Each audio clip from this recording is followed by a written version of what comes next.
नमस्कार, Soni times news में आपका स्वागत है। आइए नजर डालते हैं आज की मुख्य खबर पर। आज ये प्रेस वार्ता भारतीय जनता पार्टी के पूर्व जिलाध्यक्ष श्री विद्याराम वर्मा जी की पत्नी पर के निधन पर शोक व्यक्त करते हैं।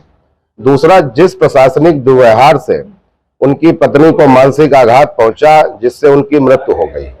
आदरणीय विद्याराम वर्मा जी बेहद व्यथित और दुखी इसलिए हैं कि जिस सरकार और जिस पार्टी के लिए उन्होंने पूरा जीवन ध्यान दे दिया और उन्हीं की सरकार के अधिकारियों की अत्याचार के चलते उनकी पत्नी की मृत्यु हो गई।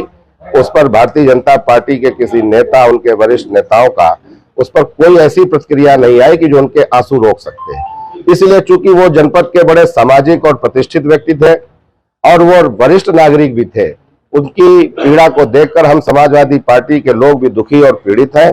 और मेरा ये सीधा कहना है कि भारतीय जनता पार्टी की सरकार के अत्याचार के चलते और उनके जो प्रशासनिक, पुलिस और प्रशासनिक अधिकारी हैं, उन्होंने चुनाव आचार संहिता को ऐसे ले लिया है जैसे आपातकाल हो गया है। वही गवर्नर है, वही मुख्यमंत्री हैं और इसीलिए अपने पद के घमंड में लगातार आम जनमानस को और वरिष्ठ नागरिकों को उत्पीड़ित करने का काम कर रहे हैं। अभी पिछले दिनों भी विकास की मांग कर रहे नौजवानों पर मुकदमा गंभीर धाराओं के लिख दिए गए कि मतदान बहिष्कार का उन्होंने नारा दिया था, जिसके खिलाफ उन्होंने उल्टा मुकदमा लिख दिया। वर्मा जी के साथ जो सिटी मजिस्ट्रेट और नगर पालिका के कर्मचारियों ने जिस तरीके से उनकी निजी जमीन में स्थापित उनके नाम पट्टिका को हटाया और उनके संग अपमानजनक स्थिति में कहा कि मुकदमा लिख देंगे, जानते हैं तुम कितने बड़े नेता हो। 80 साल के एक वयोवृद्ध नेता को आप प्रशासनिक अधिकारी अपनी सेवा नियमावली भूल गए हैं कि आपका प्रोटोकॉल क्या है। और ये सारा इसलिए हो रहा है कि सरकार का अधिकारियों पर से नियंत्रण हट गया है। सरकार नाकाम है अपने अधिकारियों को कंट्रोल करने में।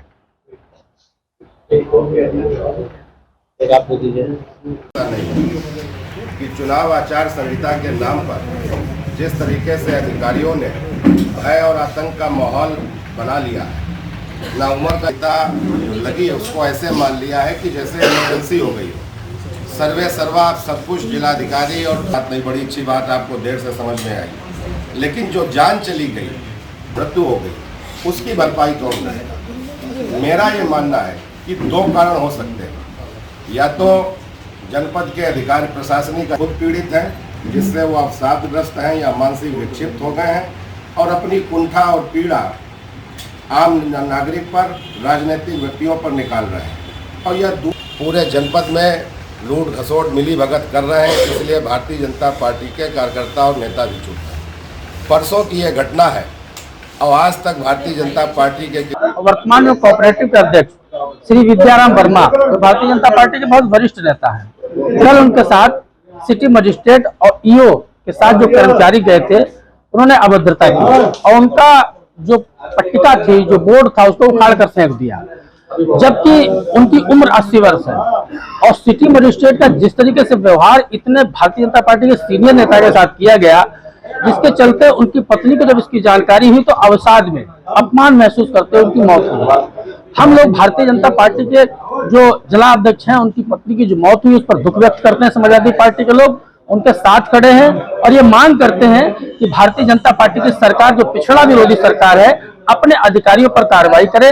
भारतीय जनता पार्टी के सरकार के जो अधिकारी हैं, उनका कोई सरकार का उन पर नियंत्रण नहीं है। वो लोग मनमानी से काम करते हैं। वो लोग ना तो नेता का सम्मान करते हैं, ना ही जनता का सम्मान करते हैं। और भारतीय जनता पार्टी की जो पोल है, इससे खुल गई है, पिछड़ा विरोधी पोल, क्योंकि कुर्मी समाज से आते हैं हमारे जो भारतीय जनता पार्टी के पूर्व अध्यक्ष श्री विद्याराम वर्मा जी। इसलिए क्योंकि रजनी तिवारी का बोर्ड नहीं हटा, भारतीय जनता पार्टी का बोर्ड नहीं हटा, सबका बोर्ड नहीं हटा, केवल पिछड़े वर्ग के होने की वजह से भारतीय जनता पार्टी के पूर्व अध्यक्ष श्री विद्याराम वर्मा जी का बोर्ड उखाड़कर फेंक दिया गया। उनके साथ सिटी मजिस्ट्रेट के द्वारा अपमानजनक भाषा का प्रयोग किया गया, जिससे उनकी पत्नी को अवसाद हुआ, उनकी मृत्यु हो गई। क्या उनकी पत्नी की जान भारतीय जनता पार्टी की सरकार वापस ला सकती है? लेकिन हाँ, हम इतना कह सकते हैं कि सरकार कार्रवाई कर सकती है, मजिस्ट्रेट पे कार्रवाई करे सरकार। और हम निंदा करते हैं पिछड़ा विरोधी भारतीय जनता पार्टी सरकार। इतना ही, अगले अंक में फिर मुलाकात होगी, तब तक के लिए नमस्कार।